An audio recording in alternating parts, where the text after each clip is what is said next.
Assalamualaikum. Selamat pagi This teman-teman. meeting is being recorded. Waalaikumsalam. Selamat pagi, Pak. Suara saya terdengar nggak ya? Terdengar, Pak. Oh ya, sorry. Oke. Ternyata volume laptop saya belum dinaikin. Oke. Silakan kalau mau dimulai. Oke, baik. Saya mulai. Assalamualaikum warahmatullahi wabarakatuh. Selamat pagi Bapak Teguh Jati Prasetyo, SGZ, MSI, dan teman-teman sekalian. Pada kesempatan kali ini, kami dari mahasiswa Ilmu Gizi UPN Veteran Jakarta ingin melakukan wawancara kepada Bapak Teguh mengenai etika sarjana gizi yang sebelumnya sudah dijelaskan sedikit melalui chat oleh teman saya. Sebelumnya, perkenalkan, saya Meisha selaku moderator untuk pertemuan kali ini, dan izinkan saya memperkenalkan teman-teman kelompok saya, yaitu ada Carolina, Fairi, Aufa, Maya, Saskia, Hana, Khofifah, Desianti, Salma Aulia, dan Wifi. Baik, selanjutnya sebelum kami memulai sesi wawancara, kami memberikan kesempatan kepada Bapak Teguh untuk memperkenalkan diri. Kepada Bapak Teguh dipersilakan. Baik, nama saya Teguh Jati Prasetyo, biasa dipanggil Teguh gitu ya. Sekarang menjadi dosen di jurusan gizi juga, tepatnya di Universitas Jenderal Sudirman Purwokerto, Jawa Tengah. Kemudian apalagi ya, di Persagi kebetulan diamanahkan sebagai anggota dari Departemen Kaderisasi, di mana ketua departemennya adalah Bapak Wakil Dekan teman-teman sekalian ya, Pak Taufik Mariusman. Kemudian selain saya aktif di Persagi, saat ini juga diberikan amanah menjadi sekretaris 3 di Asosiasi Institusi Pendidikan Tinggi Gizi Indonesia atau AIPGI, yang ketuanya adalah Profesor Habib Nisa. Kemudian juga diberikan amanah juga sebagai wakil ketua 1 di Ikatan Sarjana Gizi Indonesia, yang ketuanya juga dosen teman-teman sekalian ya, Bapak Muhammad Nur Hasan Syah. Begitu kurang lebih perkenalan singkat saya teman-teman sekalian. Kalau ada yang mau ditanyakan silakan ya.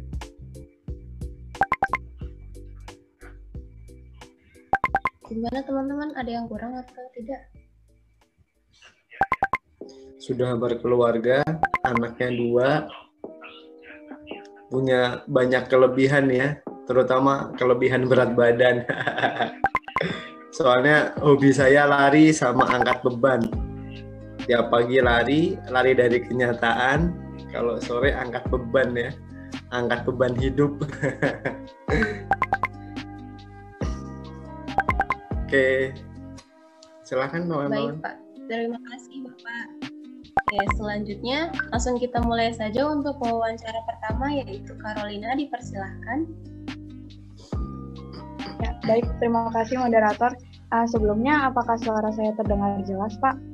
Ya, terdengar Carolina. Selamat pagi Pak Teguh. Sebelumnya seperti yang sudah diperkenalkan, nama saya Carolina dan teman-teman biasa memanggil saya Carol, Pak. Untuk pertanyaan pertama bisa kita mulai ya, Pak? Silakan.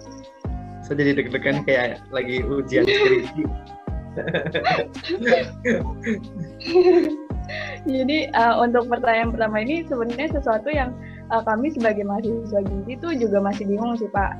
Apakah seorang sarjana gizi ini bisa dikatakan sebagai ahli gizi, sedangkan mungkin beberapa sarjana gizi setelah lulus itu tidak terjun ke dunia gizi ataupun kesehatan. Baik teman-teman. Jadi kalau kita ngelihat undang-undang ya, di undang-undang terkait dengan tenaga kesehatan, Undang-Undang 36 tahun 2014, itu di situ disebutkan dengan jelas bahwa cek lagi nanti, saya agak lupa undang-undangnya. Yang jelas undang-undang tentang kesehatan ya, tentang tenaga kesehatan 2014 kalau nggak salah tahunnya. Nanti teman-teman coba di cross check juga di Google. Di situ di pasal 11 seingat saya ada penjabaran terkait dengan yang disebut sebagai tenaga gizi gitu ya. Tenaga gizi artinya adalah ahli gizi yang memang memiliki kewenangan untuk melakukan job desk atau pekerjaannya sebagai seorang ahli gizi. Ada 2 jenis tenaga gizi di dalam undang-undang tersebut, yaitu nutrisionis dan juga dietitian.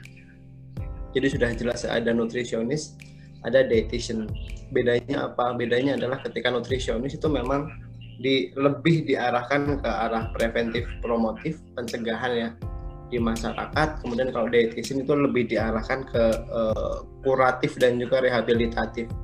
Dia lebih ke arah klinis di rumah sakit seperti itu. Nah, kemudian untuk menjadi kedua jenis tenaga gizi tadi tentu tidak mudah ya. Maksudnya ada beberapa persyaratan yang harus dilalui seperti itu. Jadi nggak serta-merta setelah lulus sarjana bisa langsung jadi ahli gizi, enggak. Tetapi teman-teman butuh rekognisi ya, semacam rekognisi, dan teman-teman akan diakui keahliannya sebagai seorang ahli gizi, sebagai seorang tenaga kesehatan setelah teman-teman mendapatkan STR atau surat tanda registrasi. Dan tentunya untuk mengurus STR ini juga tidak bisa langsung diurus ya, teman-teman nanti harus ikut uji kompetensi terlebih dahulu.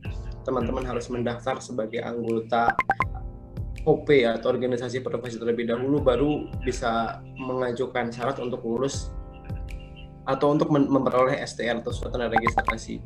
Itu berlaku baik untuk nutrisionis maupun dietitian. Jadi untuk kedua jenis tenaga gizi tadi atau ahli gizi tadi itu berlaku seperti itu. Lalu kemudian siapa yang bisa disebut sebagai nutrisionis dan siapa yang bisa disebut sebagai dietitian? Kalau dietitian udah jelas ya, S1 plus profesi atau D4 plus profesi. Tapi kalau D4 itu harus matrikulasi dulu ya. Sebelum dia ngambil profesi ada syarat harus matrikulasi terlebih dahulu kalau D4. Jadi levelnya jelas, level 7 kalau dia dalam KKN ini. Jadi kalau sarjana itu level 6, kalau dietitian itu level 7. Nah, kalau untuk nutrisionis sendiri ini yang masih cukup lebar definisinya saat ini ya.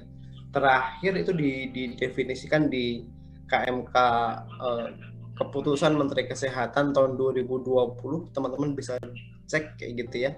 Di situ ada terkait dengan standar profesi nutrisionis. Di dalam standar profesi tersebut itu dijelaskan bahwa yang bisa disebut sebagai nutrisionis adalah yang telah lulus baik itu D3, D4, sarjana, magister maupun doktor gizi. Jadi jenjangnya lebih banyak gitu ya. Pun yang selama ini lazim kita temui sebagai ahli gizi di masyarakat itu kebanyakan yang dari jenjang tadi D3, D4 atau S1 yang telah mengurus STL. Kalau S2, S3 saya rasa meskipun dia bisa disebut sebagai nutrisionis, tetapi ranah kerjanya sebagian besar saya kira bukan di preventif promotif di puskesmas seperti itu, tapi lebih banyak ke tenaga pendidikan atau konsultan seperti itu. Begitu Carol dan juga teman-teman. Ya baik Kak Teguh. Jadi yang saya tangkap ini seorang sarjana gizi ini belum tentu bisa dikatakan sebagai ahli gizi kecuali dia harus melewati proses-proses tertentu agar bisa diakui sebagai ahli gizi. Begitu bukan Pak? Betul, apalagi kalau ahli gizi habis lulus jadi teller bank gitu ya. Atau teman-teman kerja di tempat lain itu kan jelas kompetensinya nggak sesuai ya. Dan nggak bisa kita sebut sebagai seorang ahli gizi kalau di ranah pekerjaannya di situ. Tadi ada syarat-syarat tadi yang memang itu harus terpenuhi ya, bila teman-teman dinyatakan sah sebagai seorang tenaga kesehatan, karena ahli gizi kan tenaga kesehatan ya, dan seorang tenaga kesehatan tentunya harus memiliki STR gitu ya. Baik Pak Teguh, terima kasih atas jawabannya.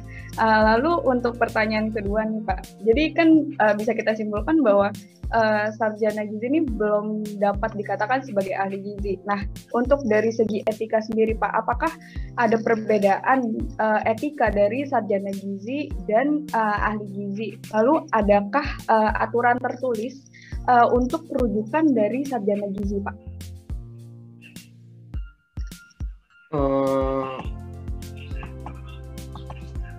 Tentu kita kalau dari segi etika saya kira semuanya itu tentu tetap berkaitannya, tetapi tentu etika ahli gizi ini ya akan lebih kena ketika memang dia diterapkan pada lingkup sebagai seorang tenaga kesehatan di rumah sakit maupun puskesmas. Tapi ketika ahli gizi tersebut bekerja di luar sebagai tenaga kesehatan, otomatis ya dia akan ikut etika di tempat di mana dia bekerja gitu ya. Misalkan dia kerja di perusahaan food industry, ya dia harus mengikuti etika yang memang diterapkan di perusahaan tersebut. Atau dia bekerja di bank kayak gitu kan. Jadi dia tetap harus mengikuti etika di sana. Tapi secara etika keprofesian itu bukan dalam lingkup yang harus dinaungi oleh organisasi profesi. Karena teman-teman sekalian yang nantinya akan dinaungi di dalam organisasi profesi yang mana di situ juga ada etika seorang ahli gizi, itu ya yang memang menjadi anggota organisasi profesi tersebut seperti itu ya. Dan kebanyakan yang menjadi anggota organisasi profesi atau OP atau persagi dalam hal ini adalah teman-teman atau rekan-rekan sejawat yang memang bekerja di ranah tenaga kesehatan, baik sebagai nutrisionis maupun dietitian. Karena kenapa mereka sangat berpengaruh terhadap organisasi profesi, tentu nanti berkaitan dengan istilahnya KUM ya, KUM yang diperoleh oleh mereka baik untuk kenaikan pangkat atau untuk pengurusan kembali STR. Karena kan STR ada batas waktunya ya 5 tahun. STR ini berlaku hanya sampai dengan 5 tahun, setelah 5 tahun harus diperpanjang. Jadi ketika teman-teman nih lulus jadi sarjana gizi, kemudian ikut UKOM, mendaftar jadi anggota profesi, tetapi dapat STR gitu, tetapi kemudian teman-teman tidak bekerja di ranah sebagai tenaga kesehatan, baik nutritionist maupun dietitian, maka dalam jangka waktu 5 tahun itu masa waktunya akan habis STR teman-teman, dan ketika teman-teman akan mendaftarkan lagi mungkin akan lebih sulit ya, karena kan teman-teman kalau udah punya STR mau memperpanjang STR itu harus punya kayak gitulah, berapa kali ikut seminar gitu ya, nanti berapa SKP, kemudian di segi pelayanannya juga nanti akan dikonversi ke dalam SKP, harus ngisi portofolio. Misalkan melayani di puskesmas memberikan konseling, itu nanti ada berapa KUM-nya, berapa SKP dirubah dalam bentuk SKP seperti itu. Jadi ketika memang teman-teman tidak bekerja lagi sebagai nutrisionis meskipun sudah dapat STR, maka teman-teman untuk STR-isasi lagi gitu ya, mengurus STR kembali, tentu poin tadi pengumpulan SKP tadi nggak akan ada, akan kosong gitu. Karena SKP tadi nggak cuma diperoleh dari seminar-seminar saja, tapi juga dari proses pelayanan yang dilakukan juga dikonversi sebagai SKP. Jadi ada pembagiannya ya. Minimal 25 SKP, 15 bisa diperoleh dari kalau nggak 15 20 ya, saya agak lupa. Jadi ini dibagi dua, sebagian dari yang 15 atau 20 tadi itu dari seminar-seminar, yang sebagiannya lagi itu diperoleh dari pelayanan atau melayani klien seperti itu, baik itu konseling, baik itu nanti di MSPM-nya atau dalam proses pembuatan menu dan lain sebagainya yang berkaitan dengan tugas ahli gizi baik di rumah sakit maupun puskesmas. Ya, terima kasih Pak Teguh atas jawabannya. Bisa lanjut ke pertanyaan ketiga ya Pak. Jadi untuk pertanyaan ketiga ini menurut saya sih cukup relevan sih Pak di situasi sekarang ini, yaitu bagaimana seorang sarjana gizi dapat berperan dan beretika dalam mengedukasi masyarakat mengenai pencegahan penularan COVID-19 di era pandemi sekarang ini Pak. Iya, iya tentu memiliki peran yang cukup penting ya, apalagi teman-teman yang bekerja di puskesmas, bekerja di rumah sakit, bahkan mereka sendiri pun harus menerapkan itu gitu kan ya. Karena mereka juga menjadi contoh baik bagi masyarakat sebagai seorang tenaga kesehatan yang mematuhi regulasi yang memang telah ditetapkan pemerintah. Saya kira pemerintah telah jelas membuat regulasinya ya, membuat berbagai macam edukasi kepada masyarakat berupa video, berupa produk poster, spanduk dan lain sebagainya. Kalau teman-teman lihat juga di rumah sakit maupun puskesmas itu pasti ada spanduk bagaimana kita harus mematuhi protokol kesehatan, bagaimana kita bisa menerapkan protokol kesehatan. Saya kira itu perlu juga dilakukan seperti itu. Tapi juga dalam rangka menangani klien di rumah sakit mungkin ada batasan-batasan yang saat ini diterapkan. Kalau sebelumnya mungkin bisa bebas keluar masuk kamar, ketemu pasien, ngobrol dengan pasien, saat ini tentu dibatasi ya. Karena kan meminimalisir juga kontak gitu ya, ketemu dengan klien seperti itu. Saya kira itu suatu kewajiban juga bagi seorang tenaga gizi gitu ya, ahli gizi untuk juga memberikan edukasi kepada masyarakat dan juga bagi dirinya sendiri sebagai contoh teladan di masyarakat untuk mematuhi protokol kesehatan. Ya. Terima kasih Pak Teguh atas jawabannya. Sebelumnya, selanjutnya akan dilanjutkan oleh teman saya Pak Ferry Amara. Silakan Ferry. Sebelumnya suara saya terdengar jelas? Ya, terdengar. Oke. Saya ingin memperkenalkan diri sejenak. Nama saya Ferry Amara Rahadian, biasanya dipanggil Ferry. Saya akan lanjutin pertanyaan tadi. Pertanyaan berikutnya ini masih cukup berkaitan dengan pertanyaan sebelumnya, yaitu tentang peran sarjana gizi di masyarakat. Nah, jadi sebagai sarjana gizi ini pastinya kita sering banget ditanyain orang-orang sekitar kayak tentang kesehatan, tentang gizi, entah dari yang basic sampai kadang juga kayak yang detail banget gitu, soalnya kita udah tahu semuanya. Nah, tapi terkadang kita kan juga masih minim, jadi kita kadang nggak bisa jawab gitu. Nah, menurut Bapak sendiri, sikap atau etika sarjana gizi yang tepat untuk menanggapi pertanyaan-pertanyaan tersebut supaya menghindari terjadinya misleading itu tuh kayak gimana ya Pak? Sorry, yang bagian terakhir tadi gimana pertanyaannya? Oh, jadi biar nggak ada salah-salah juga, biar nggak misleading info dari kita, kan kita nggak tahu gitu Pak, atau sebenarnya kita tahu tapi kayak kurang yakin gitu. Nah, sikap yang atau etika yang tepat itu kita harusnya gimana menanggapi pertanyaan orang-orang kalau misalnya ditanya kayak gitu? Oh, tentu kalau seperti itu kita perlu belajar terus-menerus gitu ya. Jadi sebagai seorang, bagi teman-teman mahasiswa, tenaga gizi,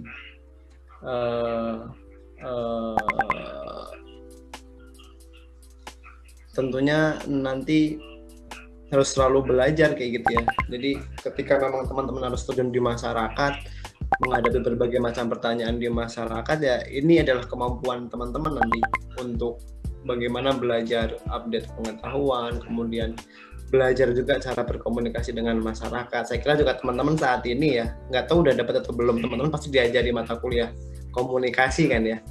Ada mata kuliah nanti mungkin dasar komunikasi, kemudian ada juga barangkali nanti pendidikan gizi, mungkin juga akan diajari juga terkait dengan konsultasi dan juga konseling gizi. Saya kira di mata kuliah tersebut teman-teman bisa manfaatkan dengan sebaik mungkin, dengan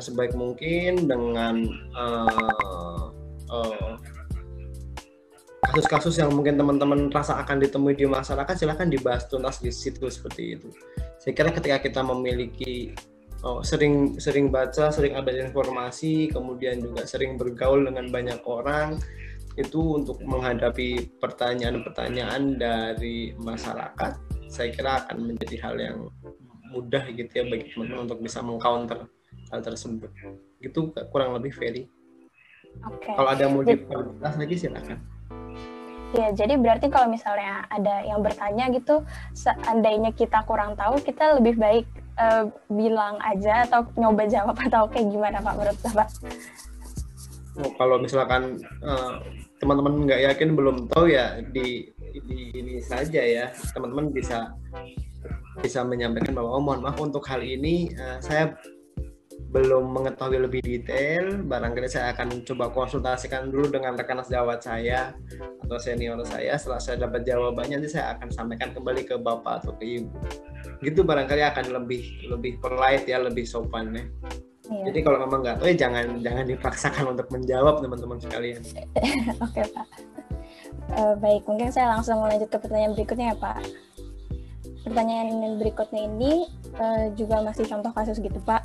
Jadi sering kita dengar informasi yang menyebutkan bahwa kebanyakan lulusan gizi ini tuh bekerja nggak mau gitu kalau ditaruhnya di pelosok daerah gitu karena gajinya yang kecil. Yang nggak bisa munafik, kita kan juga kerja pasti untuk memenuhi kebutuhan kan Pak. Nah menurut Bapak sendiri, apakah kasus tersebut juga termasuk ke dalam permasalahan etika seorang lulusan sarjana gizi? Dan kira-kira tanggapan Bapak seperti apa untuk orang yang memiliki mindset seperti itu? Gitu. Kalau saya balik pertanyaannya seperti ke teman-teman, kira-kira teman-teman mau nggak ditugaskan di pelosok? Tergantung sih Pak. Soalnya kan sebenarnya bisa dapat pengalaman baru juga. Kalau kita berbicara kayak gitu, buktinya ketika ada pendaftaran Nusantara Sehat gitu ya, ditaruh di pelosok-pelosok, ada tuh yang mau. Selama ini kan kita hanya nggak teman-teman bilang kayak gitu, tapi nggak ada basis datanya sih. Berapa persen sih yang nggak mau gitu kan ya? Tahu nggak kalau ditanya kira-kira berapa persen sih ahli gizi yang nggak mau ditaruh di pelosok kayak gitu? Nggak ada datanya kan? Itu hanya angan-angan wacana yang mungkin entah dari siapa yang mewacanakan dan lain sebagainya. Saya kira nggak ada masalah terkait dengan hal itu. Saya kira juga masih banyak kok, dari sekian banyak. Teman-teman bisa bayangkan ya, S1 saja tiap tahun itu meluluskan paling nggak 3.000. Kemarin UKOM S1 tuh hampir 3.000. Saya kira tahun-tahun ke depan pasti akan nambah ya, 3.000, 4.000 per tahun lulusan. Per tahun gitu ya. Dari 3.000 ini masa sih semuanya nggak mau taruh di pelosok, kan nggak mungkin juga gitu ya. Pasti tetap ada teman-teman yang memang mau kembali ke pelosok, maksudnya mau bekerja di pelosok-pelosok sana. Apalagi saya kira program Nusantara Sehat gitu ya, itu juga banyak juga kan orang-orang dari kota gitu ya, yang kemudian mengabdikan diri di pelosok-pelosok Nusantara seperti itu. Itu juga contoh yang baik. Kemudian saya juga punya teman, dia orang asli Papua, kemudian dia juga setelah selesai kembali juga mengabdi ke wilayahnya. Bahkan kalau lihat story, kemudian lihat foto-fotonya di media sosial, itu perjuangannya luar biasa. Dia harus keluar masuk hutan, lewati jalan yang licin, nggak aspal, kemudian becek gitu ya.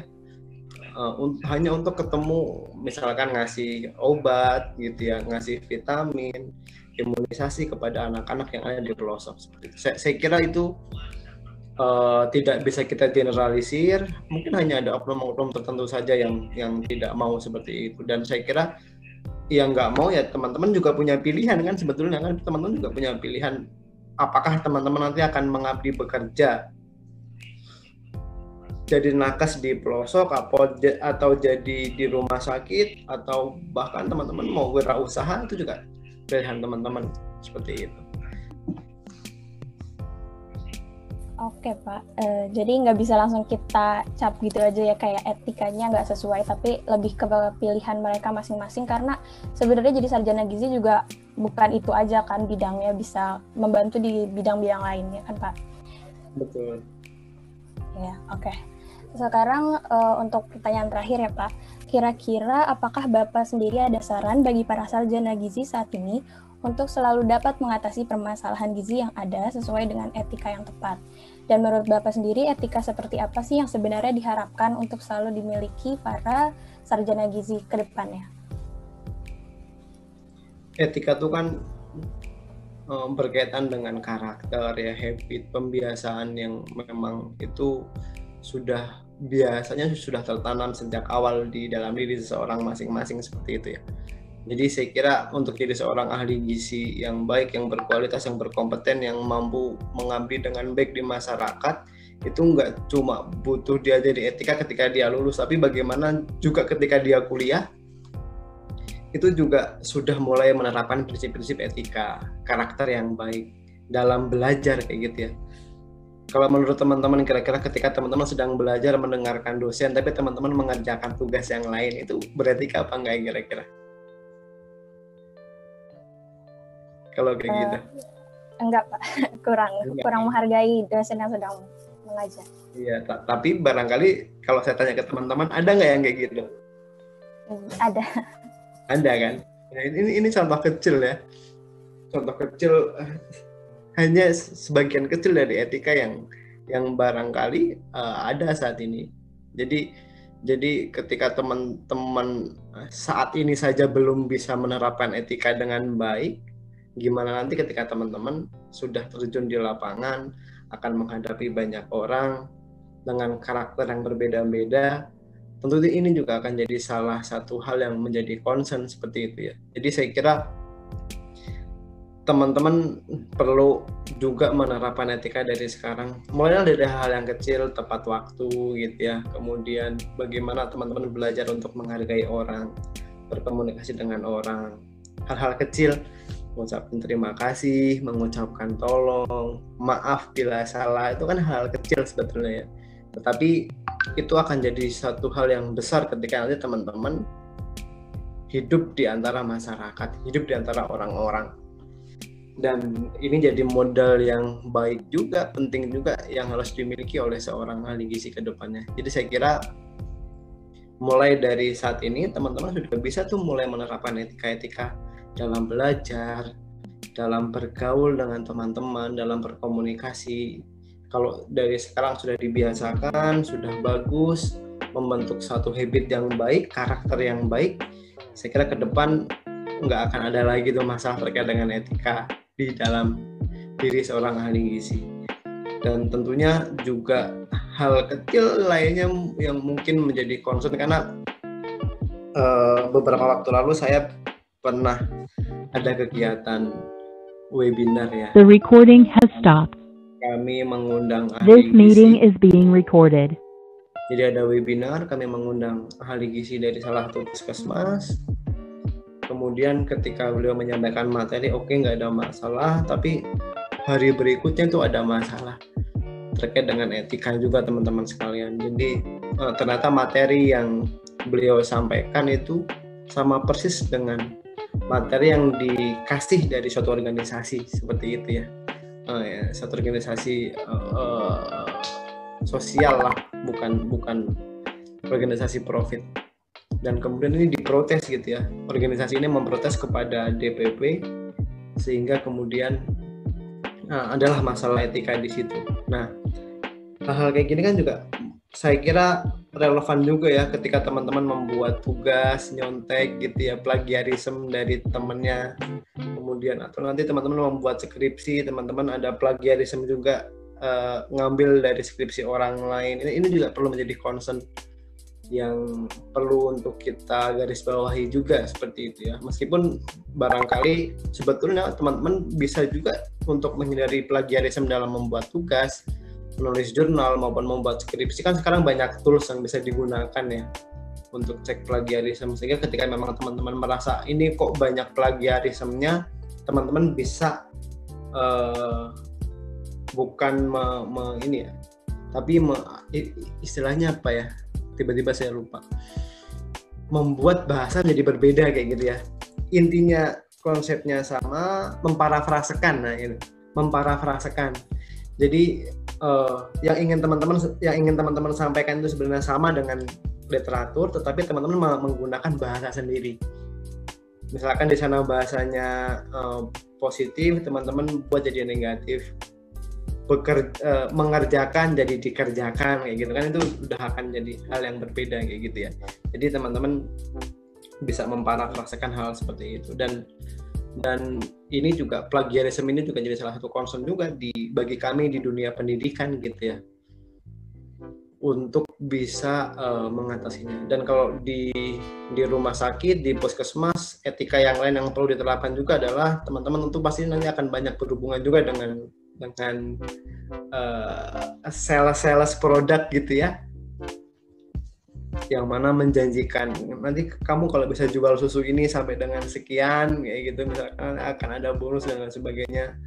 Atau nanti kalau di rumah sakit ini ngambil pengadaan bahan-bahannya dari kami, nanti kamu akan dapat bonus sekian, atau intinya ada kong-kali-kong lah di antara ahli gizi dengan tender tadi. Nah itu juga perlu diperhatikan ke depan. Tetapi saya kira ketika teman-teman telah menerapkan etika itu dari sekarang dengan baik, mencontohkan dan memulai dari diri sendiri, ke depan saya yakin bahwa teman-teman pasti akan jadi seseorang yang memiliki integritas yang tinggi, seperti itu. Begitu barangkali Ferry dan juga teman-teman. Oke, baik Pak. Jadi intinya kita harus mulai dulu dari diri sendiri, dan kita nge-treat diri sendiri dulu gimana untuk bisa ke depannya di masyarakat juga men-treat orang-orang dengan etika yang sesuai gitu ya Pak. Betul. Jadi jadikan diri kita sebagai contoh gitu ya bagi orang lain, bagi masyarakat sekitar. Oke. Saya kira cukup sih Pak pertanyaannya dari saya. Mungkin saya akan kembalikan ke moderator. Terima kasih Pak sebelumnya. Sama-sama. Baik, terima kasih Bapak atas jawabannya yang sangat membantu kami dan juga memberikan informasi baru yang sangat bermanfaat. Dan juga terima kasih kepada teman-teman saya yang sudah membantu jalani wawancara ini. Karena sesi wawancaranya sudah selesai, sebelum saya tutup, izinkan saya untuk membacakan hasil notulensi wawancara pada hari ini.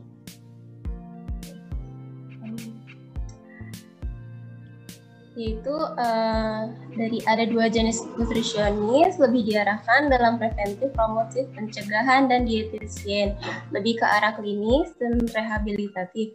Dari segi etika, semua saling berkaitan, tapi untuk etika ahli gizi akan lebih berpengaruh jika bekerja di lingkup kesehatan seperti rumah sakit. Lalu, peran dan etika sarjana gizi dalam mengedukasi masyarakat untuk mencegah penularan COVID yaitu memiliki peran sangat penting, terutama yang kerja di puskesmas, rumah sakit, karena menjadi contoh baik bagi masyarakat dengan mematuhi aturan dari pemerintah. Membuat edukasi untuk masyarakat etika itu berkaitan dengan karakter dan kebiasaan yang sudah tertanam pada diri masing-masing.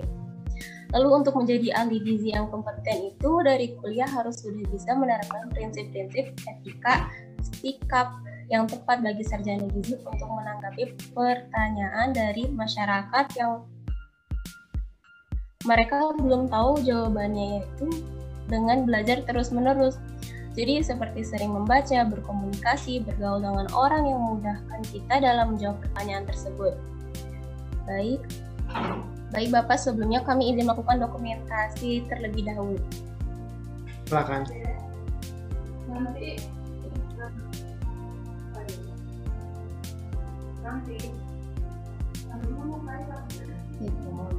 Satu, dua, tiga.